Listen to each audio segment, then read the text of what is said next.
discussed the idea that Zeus's treatment of Hera was the catalyst for her jealous, vindictive, and dangerous behavior.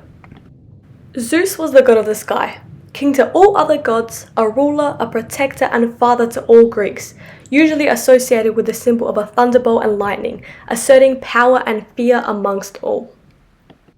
Adding to this, he was husband to Hera, yet acted in many unfaithful ways, consistently searching for lust, prompting his wife to react in vengeful and jealous manners. Hera, the goddess of marriage and married women, was always outraged by her husband's infidelities, yet was willing to reconcile this rage under one condition: the annihilation of her husband's mistress. Some instances of infidelity prove that Hera's acts can be justified due to Zeus's actions. However, other myths discuss Hera's dangerous and vindictive nature. Interpretations of these myths differ amongst sources. Many ancient writers discuss one perspective as ultimately the stories were passed down verbally and were open to the storyteller's own bias and interpretation. Despite this, the theme across all interpretations are consistent and do explain the behavior of Hera regarding her relationship with Zeus. The affair between Zeus and Callisto proves that Zeus does indeed exhibit disloyal acts, leaving Hera to rightfully react with hurt. Her behavior can also be justified within another affair between Zeus and Io. However, some myths may prove that Hera's vindictive behavior does correspond to her own unlikable character. The judgment of Paris and the birthing of her son Hephaestus can prove her behavior into violent, spiteful, and malicious without the influence of her husband. Reviewing the perspective of Hera in the affair between Zeus and Callisto, it can significantly justify her vengeful feelings and behaviors. The Fabulae Hyginus, published in 1681, written by Gaius Julius Hyginus, discusses various myths in the ancient world. The daughter of King Lycaon and Naiad Nonocris, Callisto, who was one of Artemis's followers, vowing chastity and virginity. Therefore, Callisto was frequently found in the company of Artemis, bringing her into close proximity with the other gods, eventually catching the eye of Zeus. Zeus was the father of Artemis, which exhilarated another level of betrayal to Artemis and her developed retinue. The incorrigible Zeus had decided to descend from Mount Olympus and had approached Callisto.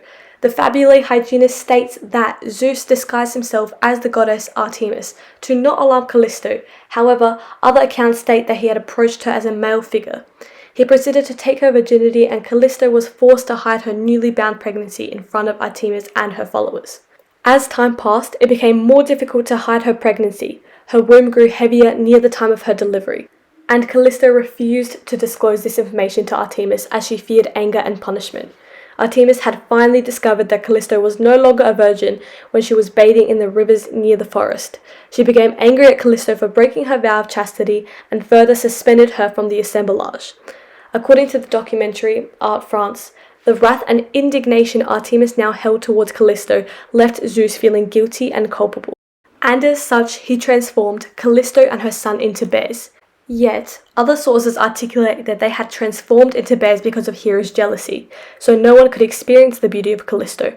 Callisto had felt vengeful towards Zeus, prompting her to seize Callisto into a bear, allowing her to feel a sense of redemption.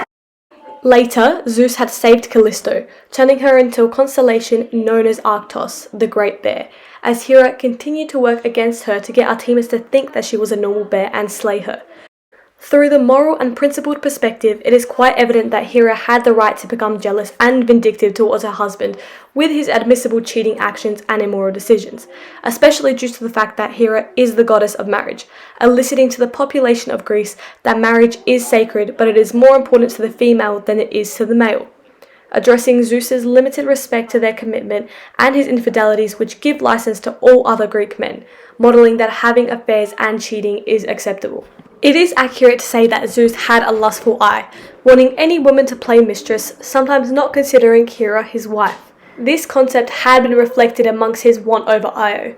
He had seen her and fell madly in love with her, beginning to attempt to seduce and claim her as his own. However, she had been avoiding his amorous attempts. Most accounts suggest that Io was the first human woman that Zeus had had an affair with. Due to Io's reluctancy to Zeus's intentions, Zeus used clouds to surround her and make love to her using trickery. Later, Hera found out about his affair and transformed Io into a white cow, punishing her and prohibiting further consummation.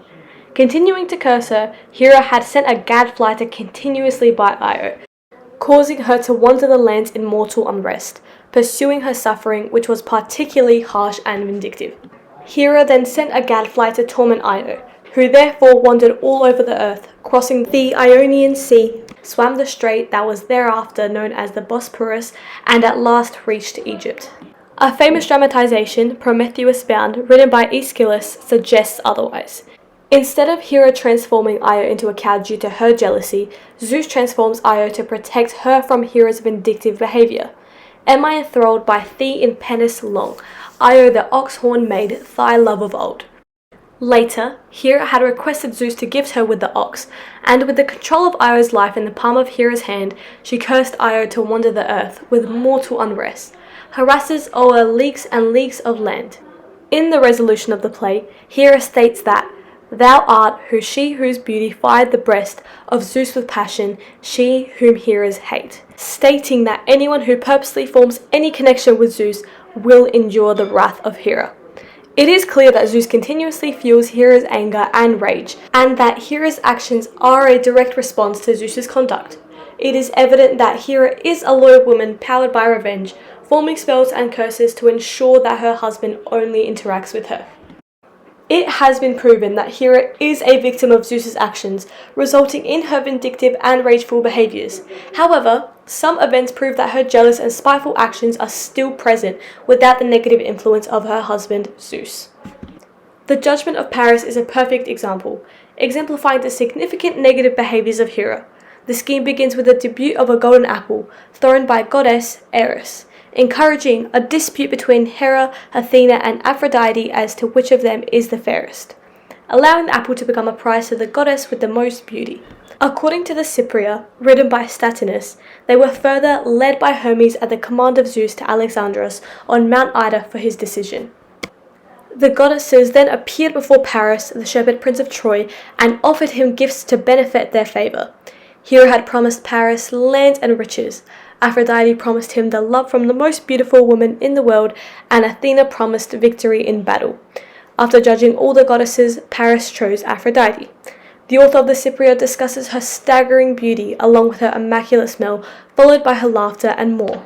She clothed herself with garments which the Carites and Horai had made for her and dyed in flowers of spring, such flowers as the Horai wear, in crocus and hyacinth and flourishing violet and the rose's lovely bloom, so sweet and delicious and heavenly buds, the flowers of the narcissus and lily laughter loving Aphrodite, and her handmaidens wove sweet-smelling crowns of flowers of the earth, and put them upon their heads, the bright coiffed goddesses, the Nymphi and Carites, and golden Aphrodite too, while they sang sweetly on the mount of many fountain Ida.